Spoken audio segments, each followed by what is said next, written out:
할렐루야. 네, 기도하시고 오늘 말씀 듣겠습니다. 하나님 아버지 감사합니다.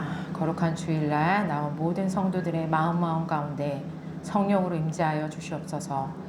말씀을 전하는 자나 듣는 자나 주님 앞에 겸손히 서서 주께서 저희들 각 사람에게 또 새한양교회에게 무슨 말씀을 주시는지 집중하게 하시고 주님께서 주시는 말씀 붙들고 또한 흩어지는 교회 될 수 있도록 주님 함께하여 주시옵소서. 모든 말씀 살아계신 우리 구주 예수 그리스도의 이름으로 기도드립니다. 네, 오늘 말씀은 요한복음입니다. 주보에는 21장 4절에서 9절까지로 나갔는데요. 사실 실질적으로 제가 오늘 다룰 분량은 21장의 거의 전체라고 보시면 될 것 같습니다. 제가 말씀을 쭉 강해식으로 이어서 설교를 할 건데 들으시면서 성경을 중간중간 보시면서 들으시면 훨씬 더 유익할 줄 알겠습니다. 일반적으로 복음서의 마지막 장에는 예수님께서 제자들을 상대로 해서 마지막 말씀을 전하십니다. 예수님께서 지상에 두고 가시는 그 제자들에게 꼭 하고 싶은 말씀, 또 그들에게 주고 싶은 비전이 제시되어 있습니다. 또 각각의 복음서 저자가 이 글을 읽게 될 공동체, 각 교회에게 꼭 하고 싶은 말을 전하고 있다라고 보실 수 있습니다. 오늘 우리가 읽은 요한복음 21장 또한 요한복음의 마지막 장입니다. 그렇다면 예수님의 승천이나 또는 제자들 전체를 대상으로 하는 어떤 선교 명령이나 혹은 성전을 지키면서 예배를 드려야 함을 강조하는 내용이 들어가 있어야지만 할 것 같습니다. 이러한 내용이 초대교회에서는 매우 중요한 과제였고 또 오고 오는 모든 교회에게 주님께서 주시는 말씀이기 때문입니다. 물론 요한복음에도 지금 말씀드린 이러한 내용들이 마지막 부분인 20장이 잘 드러나 있습니다. 그런데 오늘 본문인 요한복음의 마지막 장 21장은 다른 복음서에서는 볼 수 없는 내용이 담겨 있습니다. 그리고 여러 명의 제자, 무리를 상대로 말씀하시는 것이 아니라 베드로와 또 예수님의 사랑하는 제자, 이렇게 두 명의 사람에게 초점이 맞추어져 있습니다. 우리가 그냥 합리적으로 생각해 보면 많은 사람에게 보이시고 또 많은 사람, 여러 명에게 말하는 부분이 강조되어야 예수님의 부활이나 또 승천의 증인이 더 많이 있고 교회의 확장에도 도움이 될 것 같습니다. 그런데 요한복음은 단 두 명의 제자에게만 집중하고 있습니다. 왜일까요? 이 의문을 갖고 오늘은 이 두 사람의 이야기 중에서 베드로에 관한 본문을 살펴보려고 합니다. 예수님과 베드로의 이야기를 통해서 예수님께서 그리고 요한복음 저자가 그 시대 그리스도인들에게 또 지금 우리 새한양교회에게 무슨 말씀을 전하고자 하는지 깨닫는 시간 되시길 바랍니다. 자, 우리는 아까 말씀드렸던 것처럼 오늘 본문을 21장 4절부터 읽었습니다. 그렇지만 이야기의 흐름을 알기 위해서 21장 1절부터 대략적인 내용을 알아야 합니다. 베드로를 포함한 7명의 제자들이 물고기를 잡기 위해서 디베랴 바다로 갔습니다. 어부 출신인 베드로가 같이 있는데도 불구하고 제자들은 밤새 아무것도 잡지 못했습니다. 그런데 이미 날이 새고 있습니다. 이때 예수님께서 해변가에 서 계셨습니다. 제자들은 예수님을 알아보지 못했습니다. 여러분 생각해 보십시오. 아침이 밝아옵니다. 새로운 날이 시작된 것입니다.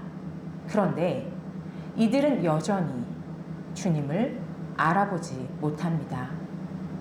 본문 14절에서 읽으셨던 것처럼 이 만남은 예수님과 제자들의 세 번째 만남입니다. 그럼에도 불구하고 그들은 예수님을 알아보지 못하고 있는 것입니다. 그러자 예수님께서 말씀하십니다. 얘들아, 물고기를 좀 잡았니?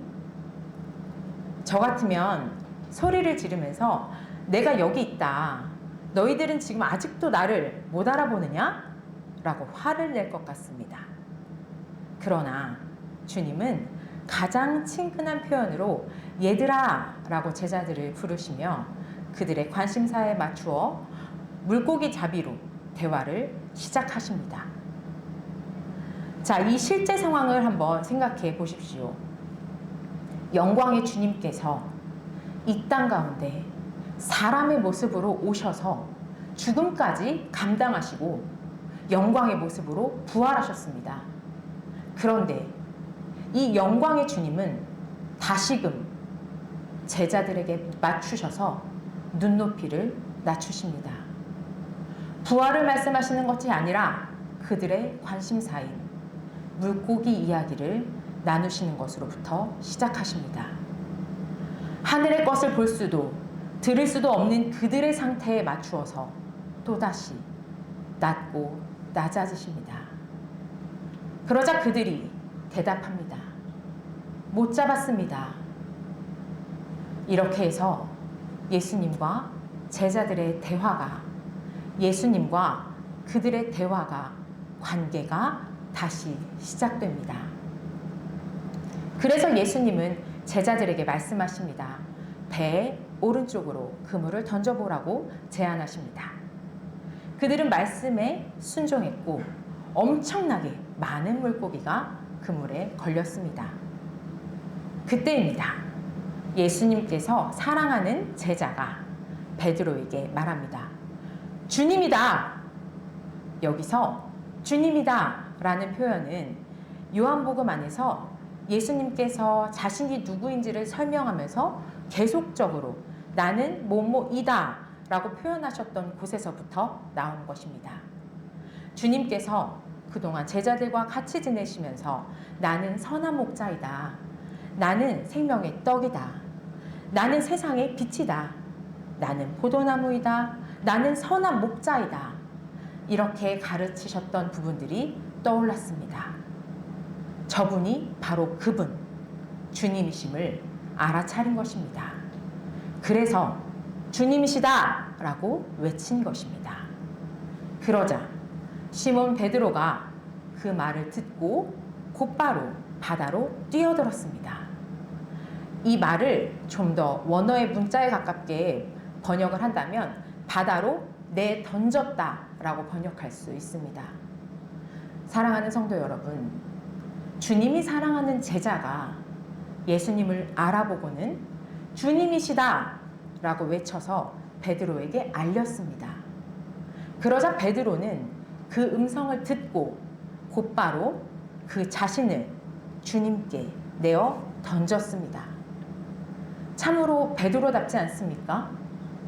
주님이라는 말씀에 즉시 곧바로 자신을 내어 던진 것입니다. 본문 9절로 이어서 가보겠습니다. 뒤이어 배를 타고 온 제자들까지 이제 모두가 육지에 도착했습니다. 그곳에는 숯불이 준비되어 있습니다. 숯불. 숯불에 해당하는 헬라어 안트라키아는 성경 전체에서 단 2번 등장합니다. 그리고 그 2번이 모두 요한복음에서 등장합니다. 그리고 공교롭게도 2번 다 베드로와 연관이 있습니다. 처음으로 숯불이 등장한 장면은 18장 18절입니다. 대제사장의 집들이었습니다. 예수님은 잡히시고 사람들이 날이 추워서 숯불을 피워놓았습니다. 그때 그곳에서 베드로가 예수님을 3번 부인했습니다. 너무나 추운 그날 숯불 아래에서 3번이나 부인했습니다. 철저한 실패의 순간에 바로 그 숯불이 지금 눈앞에 펼쳐져 있습니다. 다시 한번 오늘 이 장면입니다. 이른 새벽녘에 주님이시다 라는 말에 자신을 내던져서 육지에 닿았습니다. 아무것도 생각하지 않고 오직 주님만 바라보면서 바닷속으로 자신을 내던졌고 헤엄쳐서 주님 앞에 왔습니다. 그런데 막상 도착해보니 기억하기 싫은 그 순간, 그 광경이 펼쳐집니다.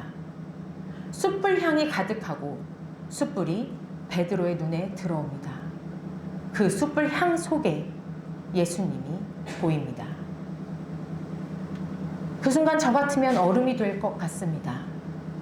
주를 위해서 목숨을 버리겠다고 호언장담하던 자신에게 진실로 진실로 아멘 아멘 하시면서 내가 부인할 것을 말씀하셨던 주님. 그런데 정말로 주님 말씀과 동일하게 부인했던 그렇게 완벽하고도 철저한 실패의 그 순간, 하필이면 그때와 동일한 숯불향이 코에 가득하고 하필이면 이글대던 그 숯불이 먼저 눈에 들어옵니다. 그리고 주님께서 내 눈앞에 계십니다. 너무나 뒷걸음질 치고 싶었을 것입니다. 어찌해야 할지, 무슨 말을 해야 할지 변명조차 생각나지 않을 것입니다. 아무것도 모르겠습니다. 그런데 이 침묵을 깨고 주님께서 먼저 말씀하십니다. 10절입니다.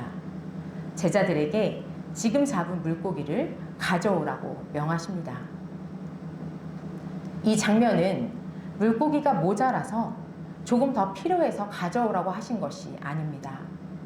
예수님은 행동력이 있는 베드로가 더 이상 얼어있거나 다른 생각하지 않도록 행동할 사명을 주고 계십니다. 예수님은 제자들 무리를 보고 그들에게 잡은 생선을 가지고 오라고 말씀하셨습니다. 그러자 예수님의 생각대로 행동력 있는 베드로가 나섰습니다. 곧바로 그물을 끌어올립니다. 153마리나 되는 엄청나게 많은 양의 물고기가 들어있음에도 불구하고 그물이 멀쩡합니다. 찢어지지 않았습니다. 이 본문은 보통 교회의 상태에 대한 해석으로 봅니다. 다양성을 지니고 하나의 그물 안에서 찢어지지 않고 끌어올려졌다는 것은 결국에 교회의 보편성, 교회의 일치를 상징한다고 볼 수 있습니다. 그런데 그 그물을 끌어올리고 그 그물이 찢어지지 않음을 본 것은 다른 누가 아닌 실패했던, 예수님을 부인했던, 그리고 오늘 숯불 향에 과거에 죄악된 자신이 떠올라서 얼음이 되고 그 순간 압도되어 버렸던 바로 제자 베드로였습니다. 12절에서 예수님은 이제 제자들을 식사의 자리에 초대하십니다. 예수님이 친히 빵과 생선을 그들에게 주십니다. 주님과의 식사로 인해서 이들은 이제 주님을 알아봅니다. 누가복음에서 엠마오로 가던 두 제자도 예수님과의 식사 자리, 만찬의 자리에서 주님을 알아보았던 것처럼 죽은 사람들 가운데 일으킴을 받아 부활하신 주님을 알아보지 못하던 그들이 이제 다시 그 영광의 주님을 알아보았습니다. 그리고 이것은 주님께서 부활 후 세 번째로 제자들에게 나타나신 것임이 기록되어 있습니다. 잘 아시는 것처럼 세 번째는 완전수입니다. 이제 제자들은 주님의 부활을 제대로 알게 되었습니다. 자, 15절입니다. 아침을 먹고 난 후 마치 카메라 앵글이 전체를 잡고 있다가 베드로와 예수님에게 포커스를 맞추는 것처럼 지금부터는 시몬 베드로와 예수님 간의 대화가 이어집니다. 어쩌면 이렇게 그물을 끌어올리고 아침을 먹는 이 시간 동안에 베드로는 참 많은 생각을 했을 것 같습니다. 여전히 숯불 향이 코를 찌르고 숯불이 눈앞에 아른거리는 것처럼 예수님을 부인하던 순간들이 마음에 찔림을 갖게 했을 것입니다. 왜 하필이면 숯불이 피워져 있지? 내가 먼저 잘못했다고 주님께 말해야 하나?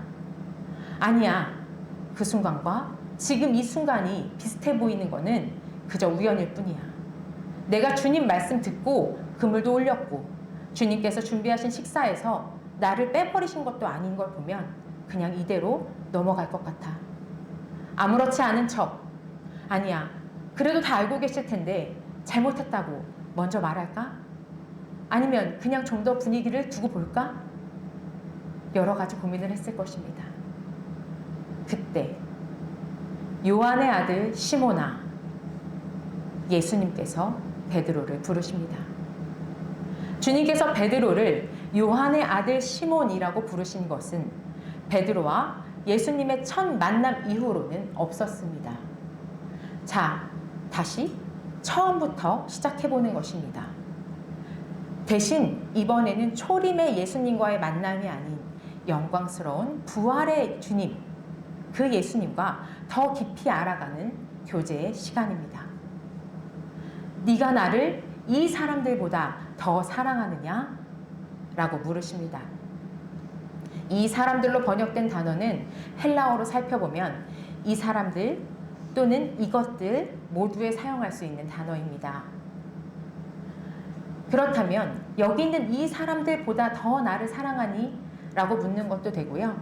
저기 보이는 저 배, 그물, 물고기, 이 모든 것들보다 사람이건 물건이건 다른 어떤 것보다도 주님만을 더 사랑하는지를 묻고 계십니다. 이에 베드로가 답합니다. 네, 주님, 그렇습니다. 내가 주님을 사랑하는 줄을 주께서 아십니다. 그러자 예수님이 베드로에게 내 어린 양을 먹이라고 선교 명령을 주십니다. 여러분도 잘 아시는 것처럼 이 질문이 단 한 번으로 끝나지 않습니다. 예수님께서 다시 두 번째 물으십니다. 다시 베드로가 주님에 대한 사랑을 고백하며 사명을 받았습니다. 그리고 17절에서 예수님께서 베드로에게 세 번째로 말씀하십니다. 이때 세 번째라는 단어 앞에는 관사가 붙어 있습니다. 조금 어렵지만 영어 공부할 때 생각해 보면은 애플이라는 단어 앞에 더라는 정관사가 붙으면 그 사과가 됩니다. 이처럼 관사는 바로 그 사과에 주목하도록 또 사과가 더 뚜렷이 드러나도록 돕는 역할을 합니다. 지금이 바로 그 세 번째 말씀이 강조되고 있습니다. 왜 세 번? 질문하셔야 했으며 왜 세 번째임이 강조되어야 합니까? 또한 이 동일한 질문 앞에 왜 베드로는 첫 번째가 아닌 두 번째도 아닌 세 번째에 와서야 근심하고 있다고 성경에 쓰여 있습니까? 제가 계속 강조했던 것처럼 숯불에서부터 이어진 상황을 기억해야 합니다. 그렇습니다. 베드로가 세 번 부인했기 때문입니다. 그 죄책감을 한순간 물고기 새는 것으로 잊었을지 모르겠습니다. 속으로는 오만 가지 생각이 들었지만 제자들 무리와 주님의 만찬을 대하면서 다른 제자들에게 묻혀가는 분위기로 잊혀진 척 했을지도 모르겠습니다. 그러나 이제는 직면해야 하는 순간이 왔습니다. 그 세 번째, 그 동일한 그 질문을 세 번이나 하셨습니다. 세 번 부인했던 제게 세 번 사랑하냐고 물으셨습니다. 그러니 이제는 근심할 수밖에 없습니다. 마음이 슬퍼졌습니다. 예상치 못한 반복된 주님의 질문은 베드로로 하여금 자기 존재의 깊은 곳까지 살피게 하는 결과를 가져왔습니다. 이에 베드로는 근심했지만 마음이 슬펐지만 회피하지 않습니다. 직면하고 주님께 답합니다. 주님, 모든 것을 주님께서 아십니다.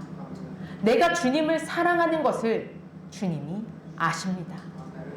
이 고백은 참으로 깊은 고민 후에 나온 답변입니다. 예수님의 깊은 고뇌 덕분에 베드로의 고뇌가 해결되는 장면입니다.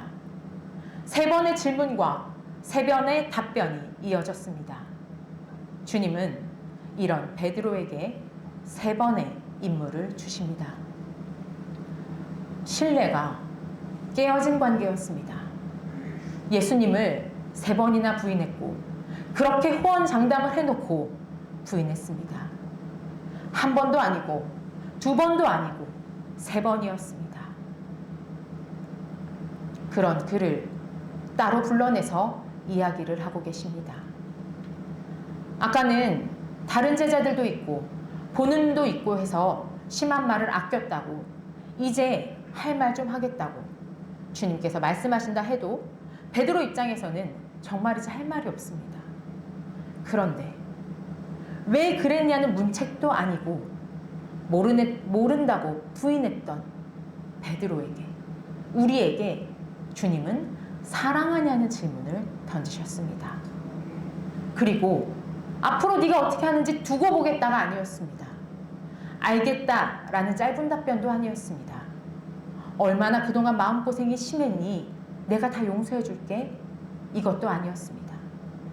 괜찮다며 토닥이고는 뒤에 가서는 딴소리하고 용서했다고 말해주고는 무리로 돌아가서 다른 제자들만 불러서 사명을 주시는 그런 것이 아니었습니다.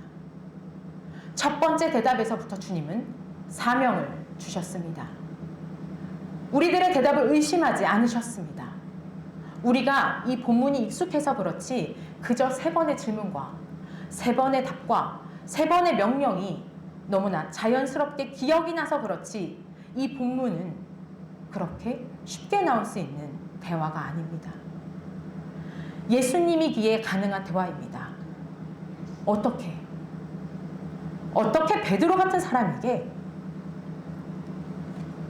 예수님을 부인한 사람에게 그물을 들어 올리게 하시면서 어떻게 예수님을 배신한 사람에게 양을 치라고, 양을 먹이라고 참 목자이신 주님께서 주님의 일에 대리자로 베드로 같은 사람을 세우시는 것입니까? 납득도 용납도 안 됩니다. 이걸 어떻게 이해할 수가 있습니까? 그러니 이 상황은 은혜라는 말로밖에 해석할 수 없습니다. 이 은혜를 받은 자입니다.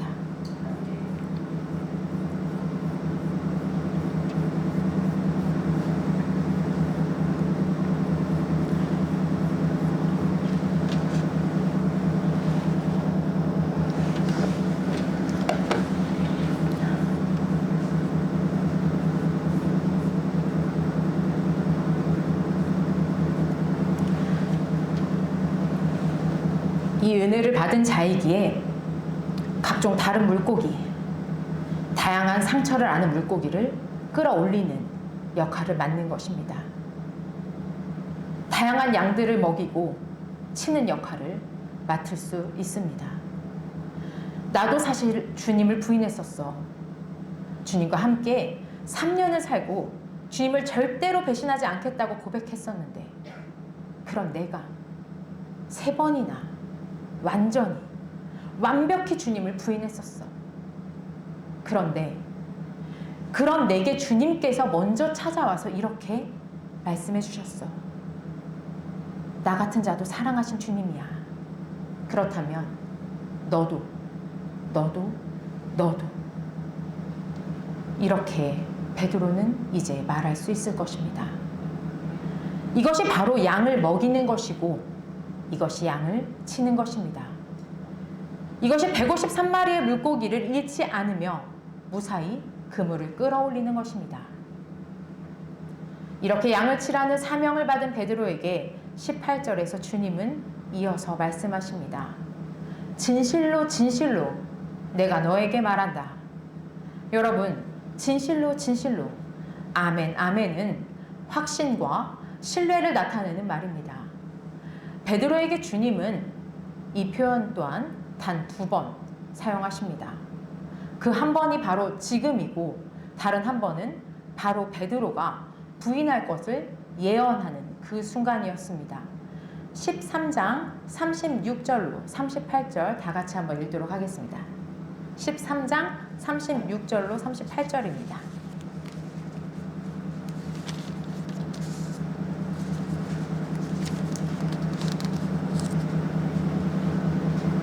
자, 같이 읽겠습니다.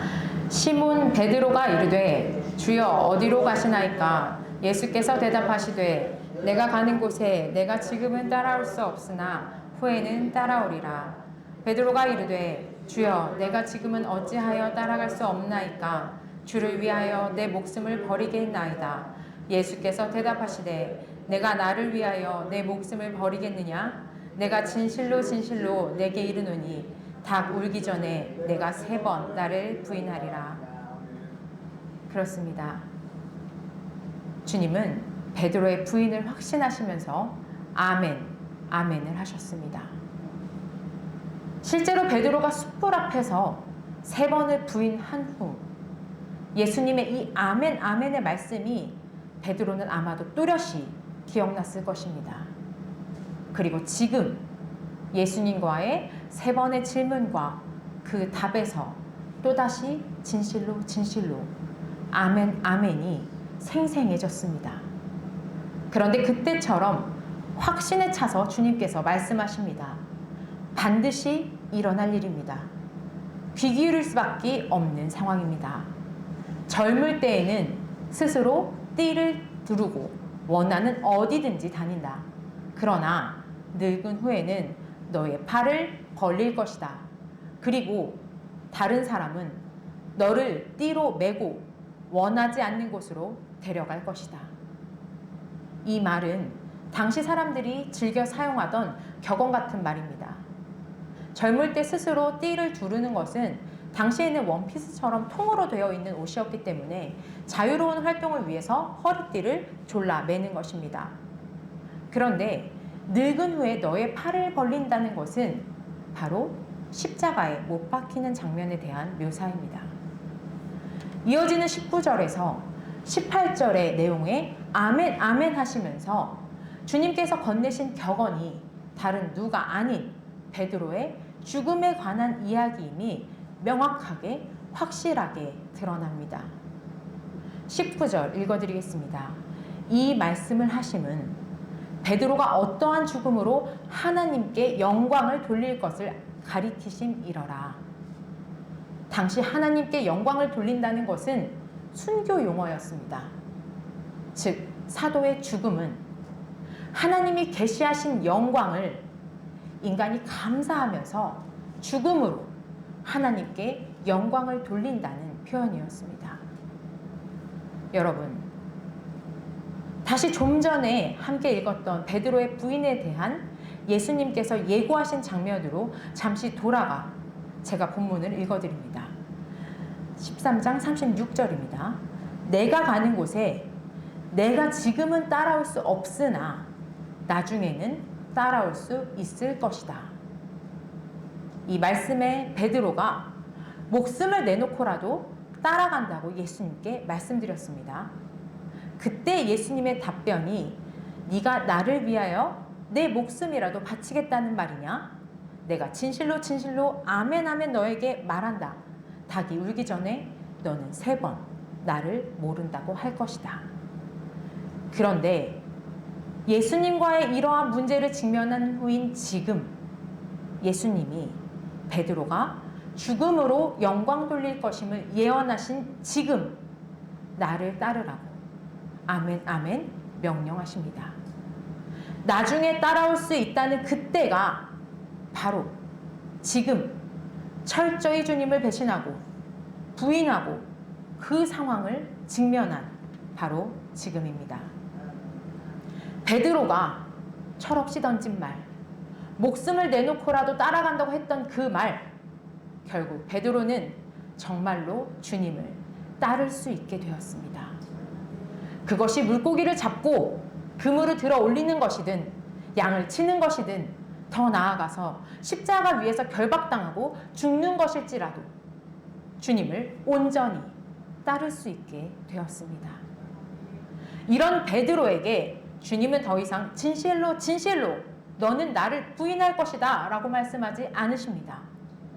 그에게 양을 맡기십니다. 양을 먹이고 양을 치라고 하십니다. 나를 따르라고 말씀하십니다. 오늘 말씀을 정리해 보겠습니다. 베드로는 이미 20장에서 예수님의 부활을 목격했습니다. 그리고 21장에서 베드로가 고기 잡으러 가겠다고 하니까 다들 따라 나섰습니다. 이것을 보면 베드로는 이미 제자들을 이끌고 있었습니다. 그는 예수님임을 알아보자 바로 물속으로 자기 자신을 내어 던졌습니다. 베드로는 이미 그리스도인으로서 헌신하며 살고 있었습니다. 그러나 그에게 한 가지 상처가 있었습니다.